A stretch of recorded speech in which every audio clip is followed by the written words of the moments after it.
Dan sudah bersiap jurnalis Kompas TV, ada Masni Rahmawati di Gedung DPR RI Jakarta untuk melaporkan jalannya rapat dengar pendapat yang tengah berlangsung. Masni, selamat siang.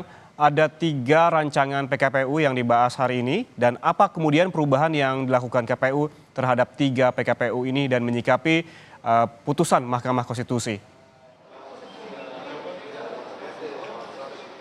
Iya, tentunya memang ada 3 hal yang dibahas pada rapat dengar pendapat di Komisi 2 DPR RI, itu bersama dengan Ketua KPU, Ketua Bawaslu, Ketua DKPP, dan juga dengan Kemendagri.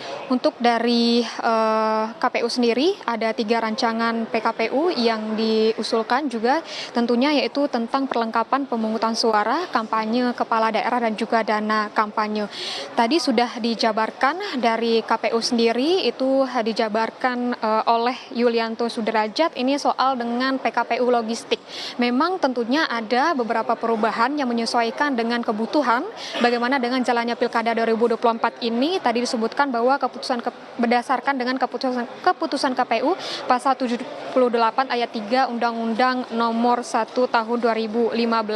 Setidaknya ada 8 isu yang dibahas untuk dari PKPU logistik ini, mulai dari tanggung jawab logistik, kesetaraan pelaksanaan pemenuhan logistik, tanda khusus pada formulir, hingga dengan penggunaan sarana teknologi informasi. Selain itu, kalau misalnya berbicara mengenai dengan PKPU yang berhubungan dengan kampanye, tadi juga dijelaskan bagaimana tahapan-tahapan kampanye. Untuk dari tahapan kampanye juga dijelaskan ada isu-isu strategis, itu dijelaskan oleh Agus Melas. Kita kembali lagi bagaimana dengan logistik dan juga produksi dari Pilkada 2024 ini. Ada beberapa tahapan juga. Untuk tahapan pertama itu yang tidak berhubungan dengan penetapan pasangan calon pada pemilihan kepala daerah. Ini berkaitan dengan kotak suara, tinta bilik suara, dan juga perlengkapan-perlengkapan lainnya. Sedangkan untuk tahap 2-nya, yaitu yang berkaitan dengan pasangan calon, yang dimana ini berkaitan dengan surat suara, daftar pasangan calon, juga hingga hasil dari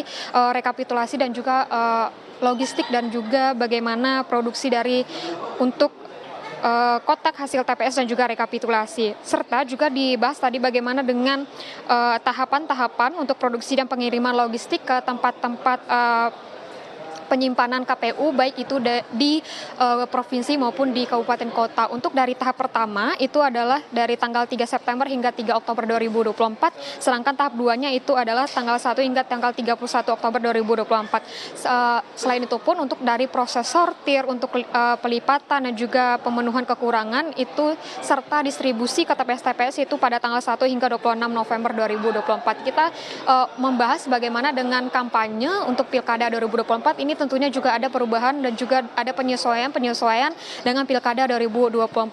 Setidaknya juga ada beberapa isu strategis yang dibahas, mulai dari jumlah bahan kampanye, nilai dari bahan kampanye tersebut, juga penggunaan media sosial, pelaksanaan rapat umum, serta informasi dari kampanye. Kalau misalnya berbicara dengan bagaimana jumlah bahan kampanye, ini juga disebutkan bahwa maksimal dari jumlah atau bahan kampanye ini yaitu 100 juta rupiah, dan ini juga menyesuaikan dengan Pilkada 2024. Selain itu pun untuk informasi kampanye, untuk keterbukaan informasi kepada masyarakat umum, itu juga menggunakan SIKADK, di mana ini dapat diakses oleh Bawaslu, KPU, dan juga lembaga negara yang terkait dengan untuk bagaimana nantinya penindakan dari tindak pidana pencucian uang. Selain itu pun untuk dari kampanye, ini kampanye yang dilakukan oleh maksud kami dari kepala daerah dan juga pejabat negara, ini juga boleh dilakukan, namun dari kepala negara, maksud kami dari kepala daerah ini atau pejabat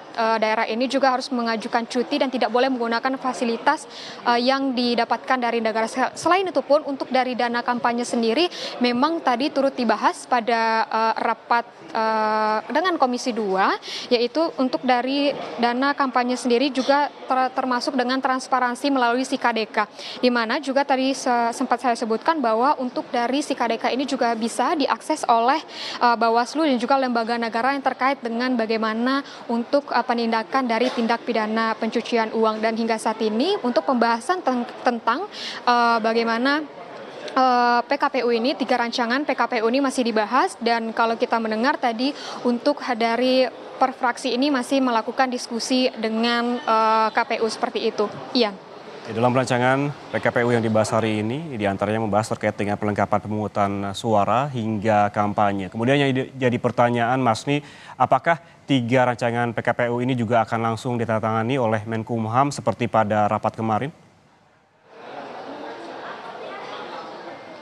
Iya, kalau kita melihat dengan masih berjalannya rapat dengar pendapat ini dengan KPU juga Bawaslu dan nantinya juga akan ada pemaparan dari DKPP, tentunya ini masih menunggu informasi terkait apakah nanti akan langsung ditandatangani oleh Kemenkumham atau seperti apa nantinya, kita masih menunggu, di mana untuk dari rapat ini masih berlangsung karena terakhir saya pantau itu memang untuk rapat masih adanya tanya jawab dari fraksi kepada KPU seperti itu, dan nantinya juga akan ada pemaparan dari Bawaslu dan juga pemaparan dari DKPP. Dan kalau kita melihat dari tadi di awal disebutkan bahwa rapat ini akan sampai atau maksimal ini pada pukul 12 siang, namun hingga saat ini kita melihat rapat masih berjalan dan juga kita lihat nanti apakah untuk dari revisi atau dari penyesuaian peraturan peraturan KPU, peraturan Bawaslu ini apakah langsung ditandatangani atau tidak. Iya. Ya, kita masih menunggu apakah 3 rancangan PKPU yang dibahas hari ini akan ditandatangani juga hari ini oleh Menkumham. Terima kasih jurnalis Kompas TV Masni Rahmawati melaporkan langsung dari gedung DPR RI Jakarta.